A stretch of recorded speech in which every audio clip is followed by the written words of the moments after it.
सैकड़ों उसके ऊपर मुकदमात हैं, राना सनाउल्लाह, उसके ऊपर पाकिस्तान की सारी एजेंसीज उसके कंट्रोल में दे दी हैं। जिनको जेल में होना चाहिए था वो हुकूमत में है, और इस वक्त भी हुकूमत में बैठे हैं। मुझे ये बताएं, वजीर आजम साहब आपके जो है सानिया मॉडल टाउन के मेन जो इस पूरी सारी बुनियाद रखने वाले वो आपके शहबाज शरीफ हैं। वो जेल में तो नहीं है, वो तो वजारत उज़्मा की कुर्सी पे बुरजमान है। 14 जून को इसकी प्लानिंग हुई। धमकियां तो पहले भी मिल रही थी और उन्होंने कहा था कि वो मार्च ना करे, वरना हम ये बहुत बुरा सलूक करेंगे। हमारे साथ मीटिंग की उन्होंने कहा कि जी आप जो है वो डॉक्टर तारुल कादरी को समझाएं कि वो पाकिस्तान ना आए, वगैरह था। वहाँ पे बाकायदा इन्होंने ये प्लान किया था कि वहाँ पे ऑपरेशन करने के बाद जो थी वो असले की गाड़ियाँ वहाँ पे हम लेके जाएंगे, नाजायज़ असले की, ग्रेनेड और ये वगैरह, और वो वहाँ पे रखेंगे फिर, और इसके उसी तरह बैन कर देंगे जिस तरह आजकल PTI का है कि बैन कर दिया है। और फिर उन्होंने 14 लाशें गिराई वहाँ पे, 100 से ज़्यादा जख्मी हुए। तो इस तरह सानिया मॉडल टाउन और 30 से ज़्यादा TV चैनल्स ने देखा। लेकिन जो पुलिस है, they are not the servant of the state, they are servant of the political masters. वो उसके सियासी असर और रसूख से बाहर आई नहीं है। हमारे जो मदई पार्टी थी उसी को गिरफ्तार कर लिया और उसी को जो है ना वो जेल में डाल दिया।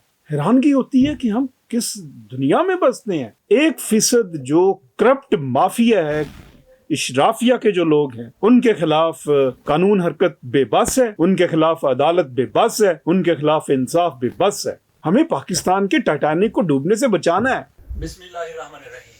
सानिया मॉडल टाउन को 9 साल हो गए। ये रियासती जबर की इंतहा थी।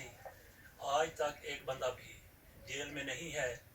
इश्तियाक चौधरी साहब इस केस में वकील रहे हैं, ये केस रीड करते रहे हैं। इश्तियाक चौधरी साहब से इस हवाले से गुफ्तगू करते हैं, उनसे पूछते हैं कि इस सानिया की बुनियादी वजह क्या थी और उसके बाद फिर मामला कैसे शुरू हुए, कहाँ तक पहुँचे, और अब खुद इनका इसमें क्या किरदार रहा बतौर वकील। जनाब इश्तियाक चौधरी साहब। देखिए, 14 जून को इसकी प्लानिंग हुई।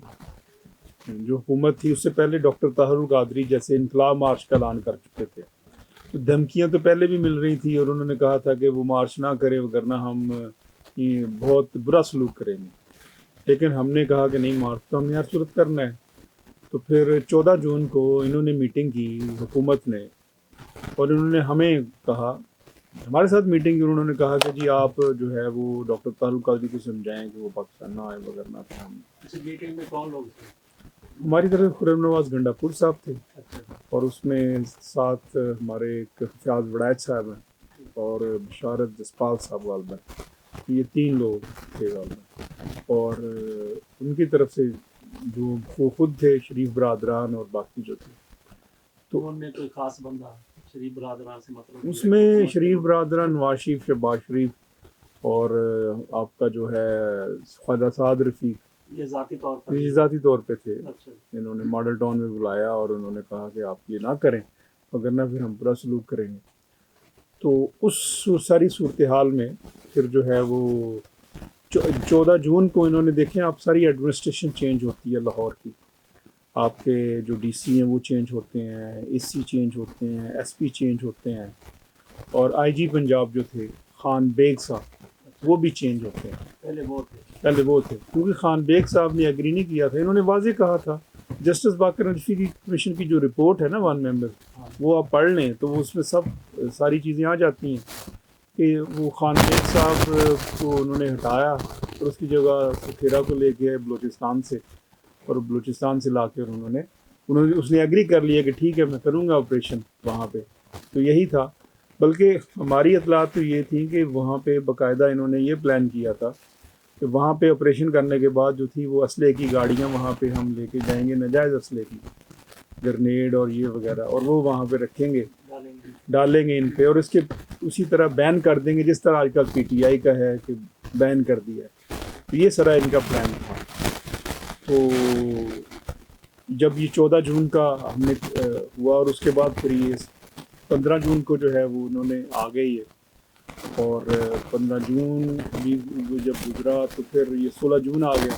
16 जून को फिर उन्होंने जब क्रैक डाउन करने के लिए रात को पहुँचे हैं, ये शाम को तकरीबन 3000 के करीब पुलिस की नफरी थी। हमने इनको ऑर्डर दिखाए कि ये हाई कोर्ट के हुक्म के ऊपर बैरियर्स लगे, جو کہ انہوں نے نہیں مانے اور انہوں نے کہا کہ نہیں ہم نے تو سبق سکھانا ہے اور پھر اچھا یہ انقلاب مارچ روکنے کے لیے سارا یہ سارا انقلاب مارچ اچھا روکنے کے اس سے لیے. پہلے بھی طاہر القادری صاحب نے ایک مارچ کیا تھا پیپلز پارٹی حکومت کے دوران, اس میں کچھ نہیں ہوا, تو اس میں کیا ہو جانا تھا, اتنے یہ خوف زدہ تھے شریف برادران اس مارچ. اصل میں دیکھیں پتہ کیا شریف برادران کی وہ سیاسی تربیت نہیں ہے جس طرح انفارچونیٹلی ایک سیاسی کارکن کی تربیت ہونی چاہیے, جس میں برداشت ہوتی ہے, جس میں حوصلہ ہوتا ہے, جس میں دوسروں کی بات کو سنی جاتی ہے, جس میں دلیل سے بات کا جواب دیا جاتا ہے.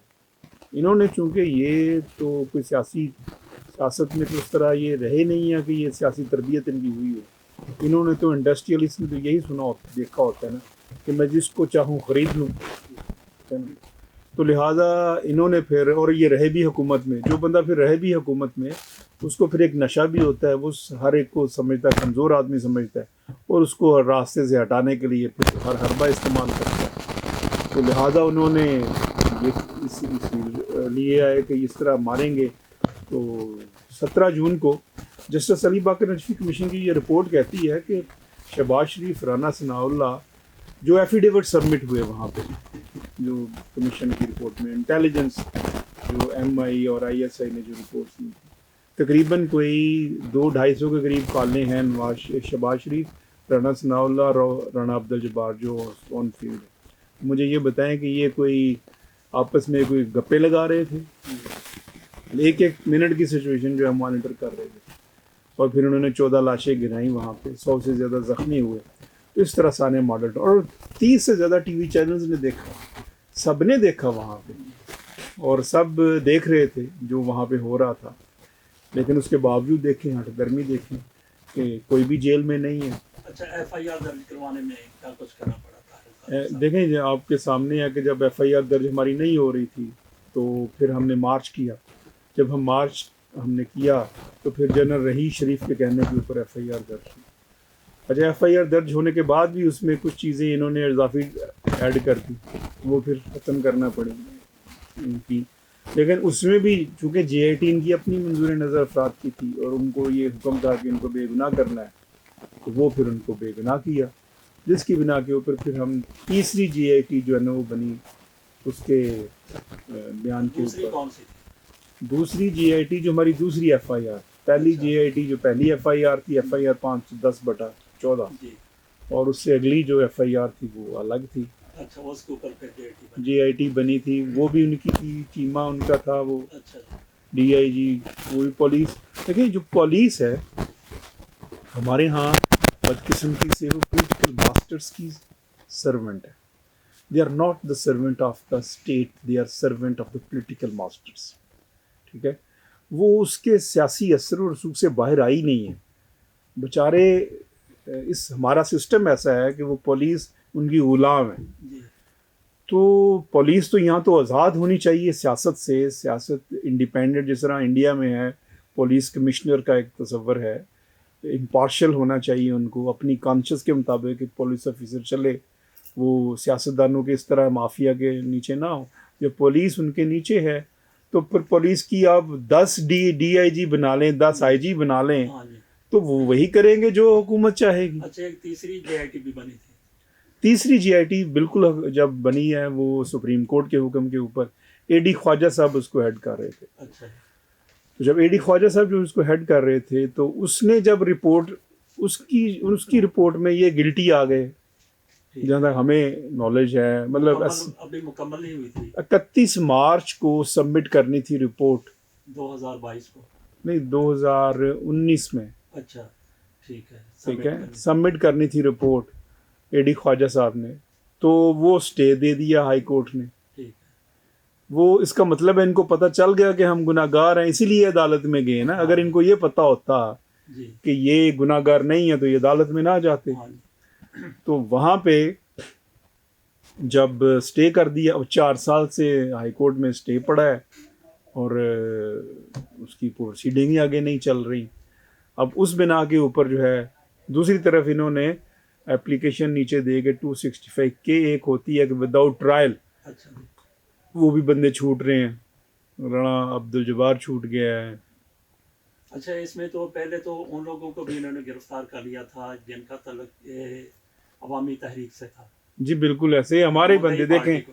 ہمارے جو مدعی پارٹی تھی جی اسی کو گرفتار کر لیا اور اسی کو جو ہے نا وہ جیل میں ڈال دیا، ٹھیک ہے نا، اور ان کی ہم نے ضمانتیں کروائیں.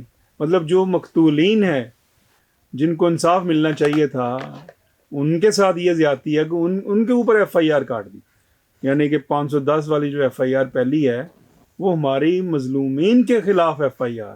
اچھا اس کیس میں آپ بھی وکالت کرتے جی رہے، بالکل. لیڈنگ میں تھے یا پھر؟ نہیں، میری خواہش تو یہ تھی کہ میں اس کو لیڈ کروں ٹرائل کو، ثانیہ اچھا. ماڈل ٹاؤن کے ٹرائل ہاں کو، لیکن یہ پارٹی کا فیصلہ تھا کہ وہ لیڈ کوئی اور کرے گا. جی. تو میں اس ٹیم کا حصہ ہوں، تو بطور ٹیم تو پھر جب آپ پارٹی ڈسپلن کے پابند ہوتے ہیں ہاں تو پھر آپ کو ڈسپلن کی فالو کرنا پڑتا ہے. آپ ناراض نہیں ہوتے کہ جی مجھے ہر صورت میں یہ دیں، ٹھیک ہے. ٹھیک ہے نا، کیونکہ ذاتیات اہم نہیں ہوتی. لیکن بعد میں میرا خیال ہے ان کو احساس ہوا کہ اس میں لیڈنگ رول اشتیاق چودھری صاحب کو دینا چاہیے تھا. اچھا اس میں پی ٹی آئی کی حکومت آئی تو آپ سمجھتے ہیں کہ اس کی طرف سے اس طرح سے کیس کو سامنے نہیں لایا گیا جس طرح سے لایا جانا چاہیے تھا، اور احمد اویس انہوں نے تو بڑی کوشش کی یہ معاملہ آگے چلے لیکن وہ بھی بے بس ہو گئے ایک موقع پر. ہاں بالکل میں سمجھتا ہوں، لیکن اس میں اصل میں عوان صاحب ہمارے ہاں مافیا اتنا طاقتور ہے. مطلب عمران خان صاحب کا بھی اپنا قصور بالکل ہے، ہم ان کو بری مذمہ نہیں قرار دے سکتے کہ، لیکن دوسری طرف دیکھیں جو انہوں نے وعدہ کیا تھا ماڈل ٹاؤن میں بیٹھ کے وعدہ کیا تھا عمران خان نے کہ میں حکومت میں آتے ہی 20 دنوں کے اندر انصاف کروں گا ثانیہ ماڈل ٹاؤن کا، لیکن وہ اس طرف توجہ نہیں دے سکے، باقی معاملات میں الجھ گئے اور باقی معاملات چلتے رہے. ثانیہ ماڈل ٹاؤن ان کی جو تھی ترجیح نہیں رہا، ٹھیک ہے نا. دوسری طرف مافیا بھی چونکہ اتنا طاقتور ہے. مجھے بتائیں ایک ان میں میجر اعظم سلطان تھے، اس وقت سیکٹری داخلہ تھے، وہ ان کو سیکٹری انٹیریئر لگا دیا انہوں نے عمران خان کی حکومت میں، ٹھیک ہے. ڈاکٹر توقیر شاہ ورلڈ بینک میں چلے گئے اور وہ بن گئے اسپیشل ریپرزینٹیٹو. تو یہ وہ سارے بڑی بدقسمتی ہے ہماری اسٹیٹ کی کہ جن کو جیل میں ہونا چاہیے تھا، جن کے اوپر قتلوں کے مقدمے ہیں، جن کو جیل میں ہونا چاہیے تھا وہ حکومت میں ہے اور اس وقت بھی حکومت میں بیٹھے ہیں. مجھے یہ بتائیں وزیر اعظم صاحب آپ کے جو ہیں ثانیہ ماڈل ٹاؤن کے مین جو اس کوئی ساری بنیاد رکھنے والے وہ آپ کے شہباز شریف ہیں. وہ جیل میں تو نہیں ہے، وہ تو وزارت عظمیٰ کی کرسی پہ برجمان ہے. وہ شخص جس کو جیل میں ہونا چاہیے تھا، جو ثانیہ ماڈل ٹاؤن کا ہی قاتل نہیں، سینکڑوں اس کے اوپر مقدمات ہیں، رانا ثناء اللہ، اس کے اوپر پاکستان کی ساری ایجنسیز اس کے کنٹرول میں دے دی ہیں. تو میں کبھی کبھی حیرانگی ہوتی ہے کہ ہم کس دنیا میں بستے ہیں کہ انتہائی کرپٹ آدمی کو آپ نے جو ہے وہ وزارت داخلہ کا منصب دیا ہوا ہے. یہ ملک کی سلامتی میں جو محب وطن لوگ ہیں ان کو یہ سوچنا چاہیے، ان کو یہ سبمٹ کرنا چاہیے کسی جگہ، کسی نہ کسی جگہ تو محب وطن لوگ بیٹھے ہیں. یہ تو عمران خان کو ناتھ ڈالنے کے لیے سارا کچھ کیا گیا.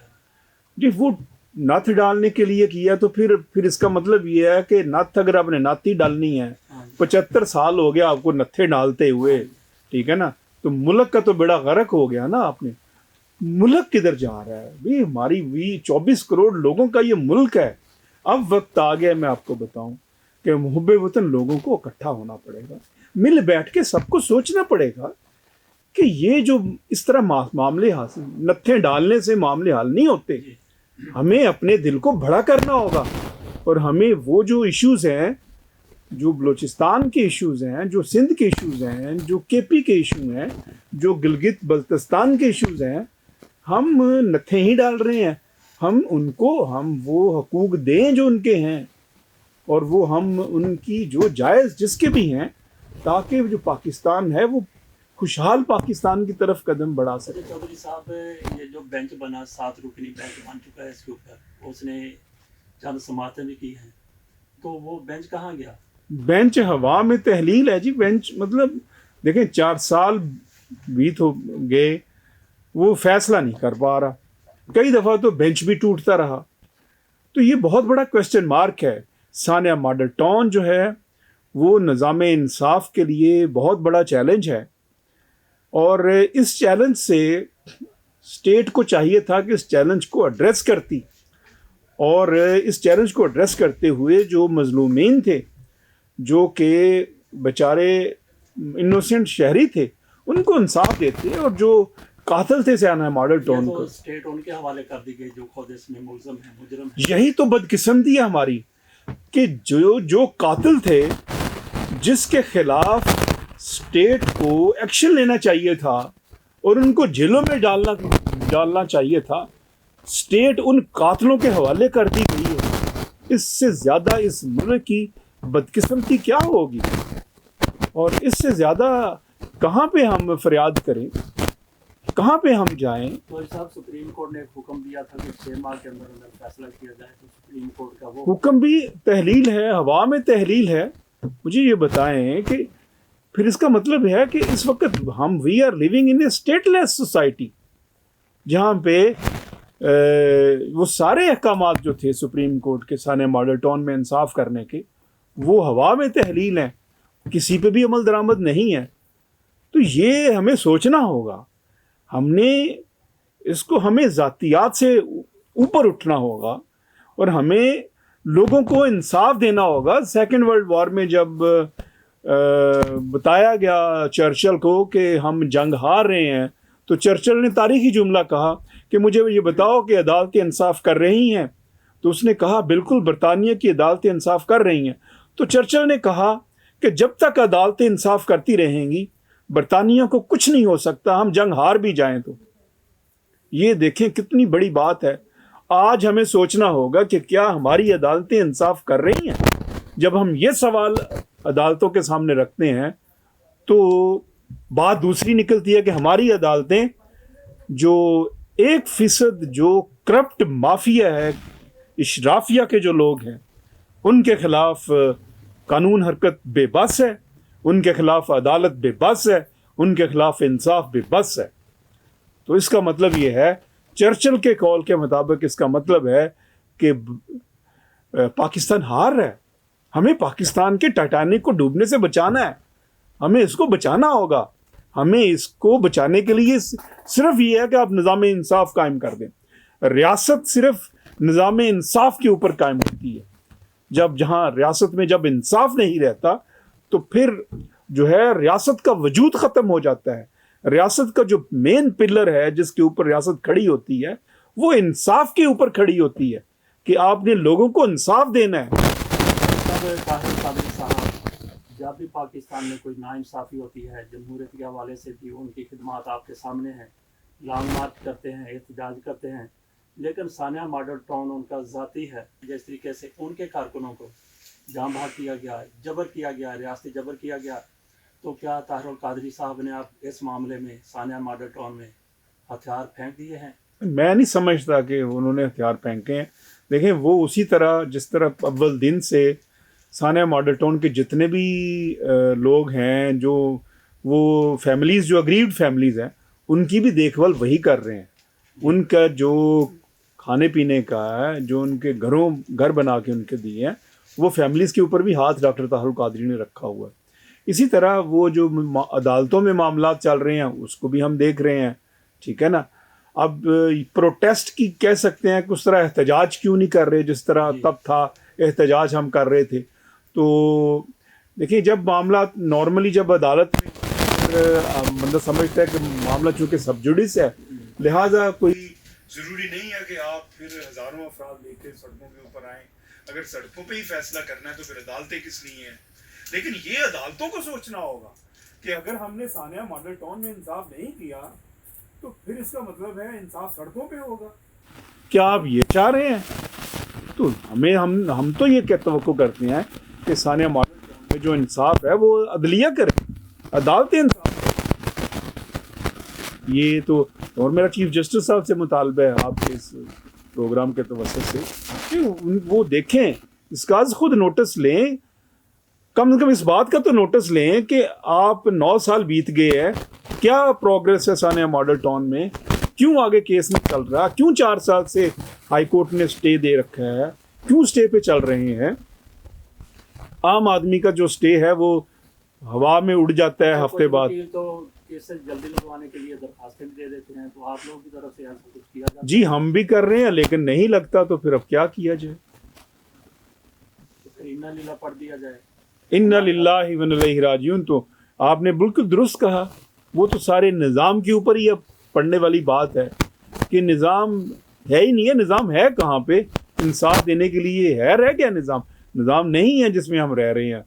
हम यहाँ पे आइन नहीं है उस तरह के जिस तरह के ऊपर होनी चाहिए, चौधरी साहब, आइन की यहाँ पे हुक्मरानी, कानून की चौधरी हुक्मरानी। साहब, इस प्रोग्राम के तवज्जुह से मैं सबसे ज़्यादा अप्रिशिएट करना चाहता हूँ अहमद अवैस साहब। उन्होंने अपनी पूरी कोशिश की, लेकिन वो भी बेबस हो गए और उनको 2 दफ़ा तो इस ओहदे से भी जी जाना पड़ा। सही है, इसके सही साथ आपसे इजाज़त चाहेंगे।